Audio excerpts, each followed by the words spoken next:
তোমরা সবাই কেমন আছো? আশা করি সবাই ভালো আছো। আইওসি লাইফস্টাইলে সবাইকে স্বাগত জানিয়ে সকাল সকাল ভিডিওটা শুরু করলাম।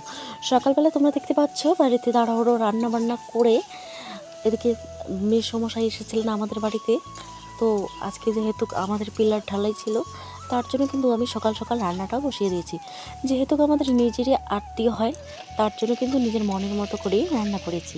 তো যাই হোক, এটা আবার ভগবানের কাছে সইল না, কারণ কিছু কিছু মানুষের কাছে এটা কিন্তু সইল না। এমন অবস্থা হয়েছে কি আর বলি তোমাদেরকে, একদিকে খুশির দিন আর একদিকে হলো দুঃখের দিন। তো মেসো শ্বশুর আর কি কাজ করতে করতে মানে পিলার যখন ঢাল ছিল তখন আর কি চাপলিন কি যেন বলে ওইটা তোক্তাটা থেকে পড়ে গেছে।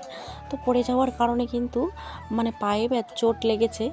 চোটের কারণে কিন্তু বাড়িতে চলে গেল, মানে বাড়িতে টোটো রিজার্ভ করে বাড়িতে চলে গেল। তার মধ্যে ডাক্তারমশাই আমাদের এখানে এসেছিলেন, 3টার মতো ইঞ্জেকশন দিয়েছেন। মানে পায়ে ব্যথা, মানে পড়ার সময় না পায়ে একটু ব্যথাটা বেশি লেগেছে। তো যাই হোক, সকাল সকাল আমি এদিকে মনের মতো করে নিজের মনের মতো কিন্তু রান্নাবান্না করছি। এই ঘটনাটা ঘটবে তোমাদের সঙ্গে আমি শেয়ারও করিনি, কারণ কি বলো তো বন্ধুরা, আমি যদি এই মোবাইল নিয়ে ব্যস্ত থাকি তাহলে তো আমার একদমই হবে না। কারণ আমি মোবাইলে তোমাদের সঙ্গে শেয়ার করতে চাই না এই ব্যাপারগুলো, কিছু না কিছু বলতে চাই মুখে, কিন্তু এইগুলো শেয়ার করাটা একদমই কিন্তু সম্ভব না। তো যাই হোক, আমরা কিন্তু খাওয়া দাওয়া করে মেসো শ্বশুরকে বাড়িতে পৌঁছে দিয়ে, মানে টোটো থেকে বাড়িতে পৌঁছে দিয়ে আমরা কিন্তু এখন রেডি হয়ে চলে আসলাম অন্নপ্রাশন বাড়িতে। আজকে যেহেতু পিসির ছেলের অন্নপ্রাশন, আমরা কিন্তু চলে এসেছি।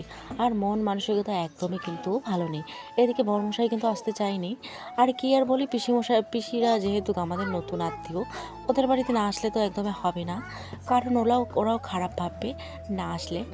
তার কারণে কিন্তু আমরা চলে এসেছি। অন্নপ্রাশন বাড়িতে গিয়ে মাথায় শুধু একটাই টেনশন আসছে যে মেসো শ্বশুর এখন কেমন আছে। আর তোমরা দেখতে পাচ্ছ আমি আর একটা হলো আমার মা, একটা ঠাম্মি ওরা বসে আছে, আর পিসি, এগুলা যে যারা আছে এগুলা কিন্তু সবাই ঠাম্মি হয়। তো যাই হোক, আমরা কিন্তু এদিকে বসে বসে গল্প করছি, দেখছি। তো পিসি ওরা ওদিকে গল্প করছে, পিসা ওরা গল্প করছে, গল্প গুজব করছে, আর আমরা এখানে উঠানে বসে রয়েছি। আর আমাকে কেমন লাগছে অবশ্যই তোমরা জানিও। আমি একদমই সাদা সিম্পলভাবে সেজেছি। আর কাকিমা আমাকে বারবার বলছে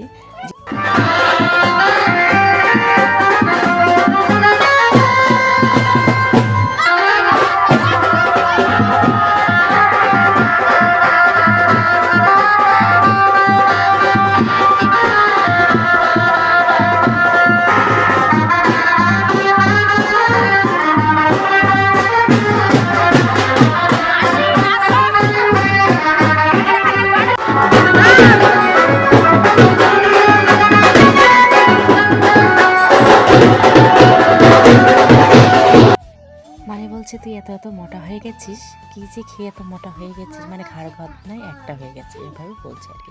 আমাদের বাঙালিদের কথা, মানে রাজবংশীদের কথা এভাবে বলছে, বলে ঘাড় গাদনায় তুই একটা হয়ে গেছিস, এত মোটা হওয়া হচ্ছিস দিনে দিন, কী খায়া থাইরয়েড ধরা পড়বি। তো রাজবংশী দিয়ে তোমাদেরকে শেয়ার করলাম, তাই না? আমরা তো রাজবংশী, তোমরা তো ভালো করে জানো। তো যাই হোক, এদিকে কিন্তু আমি বাইরে গিয়ে দেখে আসি যে সবাই নাচানাচি শুরু করে দিয়েছে। আমিও কিন্তু বর্মশাইকে মোবাইলটা দিয়ে আমিও কিন্তু নাচা শুরু করে দিয়েছে। আর ও আমার নাচাটা একদমই শেয়ার করেনি। আর সবাই ওরা নাচছে, মেয়ে ছেলে, তার জন্য কিন্তু আর কি ভিডিও টিডিও কিছুই করেনি, চুপ করে আর কি বসেছিল। আর ওদিকে কিন্তু ফুচকা স্টাফ আর কি ফুচকা ছিল, ফুচকা কিন্তু খাওয়া দাওয়া করছে।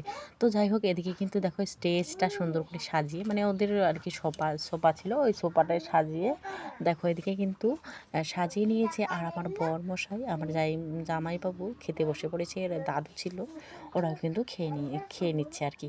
তো যাই হোক, সবাইকে শেয়ার করে সুন্দর করে কিন্তু লঙ্কাটা মেখে নিয়েছি, লঙ্কা দিয়ে অনেকটাই ঝাল হয়েছে। তো যাই হোক, এদিকে কিন্তু আবারও লম্বা করে ভিডিও করেছি। আমার বরমশাই হয়তো ভিডিওটা করেছে, তো ছেলেটা আর কি সামনে নাচানাচি করছে, ওই আর কি শেয়ার করে রেখেছে, আর আমি তোমাদের সঙ্গে শেয়ার করছি এখন। তো যাই হোক, ফুচকার ওখানে কিন্তু আর ভিড় ছিল না। তো খাওয়া দাওয়া হয়ে গেছে আমাদের, আর কিন্তু ফুচকা খাওয়াই হয়নি, যেহেতু ফুচকাওয়ালা ফুচকা দিতে পারছে না। মানে মানে পিসির আর কি পিসির ছিল ওটা জামাইবাবু, ননদের আর কি স্টলটা ওদেরই হয়। পিসির ননদের আর কি, ননদের জামাই। তো আরেকটা পিসা মানে পিসির আর কি জামাইবাবু মানে বড় পিসা মিলে দুজনে মিলে কিন্তু দেওয়াদেবী করছে আর কি ফুচকাটা, তাহলে আর কি তাড়াতাড়ি হয়ে যাবে। তো যাই হোক, এদিকে কিন্তু বাচ্চারা দেখো কত সুন্দর করে নাচছে। আর একটা কথা বলি তোমাদেরকে, তো অন্নপ্রাশনের কথা এখনও বাদই দেই। তারপরে আমরা যেই গাড়িটাতে গিয়েছিলাম রিজার্ভ, আমাদের রাস্তা দিয়ে কত গাড়ি যায়, কত বড় বড় গাড়ি যায়, তাদের কিছু হয় না। আর একটা ছোট গাড়ি মানে টোটোর যেই কী করে মহেন্দ্রা গাড়ি না কি বলে ওগুলা, বড় টোটোটা আর কি। তো ওই গাড়িটা আমরা হাজারবার বলছি যে এত বৃষ্টি পড়ছে আমাদেরকে একটু আগাই দাও, মানে গাড়িটা রিজার্ভ করে যাওয়া হয়েছে তো তার জন্য বলেছি। আর দেখো আমাদেরকে চৌপতিতে নামিয়ে দিয়েছে, আর আমরা বাচ্চা নিয়ে কীভাবে আসি। বাচ্চাটার এত ঠান্ডা লাগছে, বর্মশাই আমার শার্টটা খুলে ওর গায়ে দিয়ে দিয়েছে। সত্যিকারে তোমরা কখনো ওই গাড়িওয়ালাকে রিজার্ভ করো না, বা এরকম গাড়িওয়ালাকে কখনো তোমরা বলো না। আমরা তো টাকা দিয়ে গেছিলাম না, আমরা যা বলবো তাই তো ওকে শুনতে হতো। ওর গাড়িটা যদি কোনো কিছু হতো তো আমরাও তো আর কি দুঃখ প্রকাশ করতাম, বা কিছুটা আমরাও দিতাম। গাড়িটার কিছুই হয়নি, আমাদের সাথে বেইমানি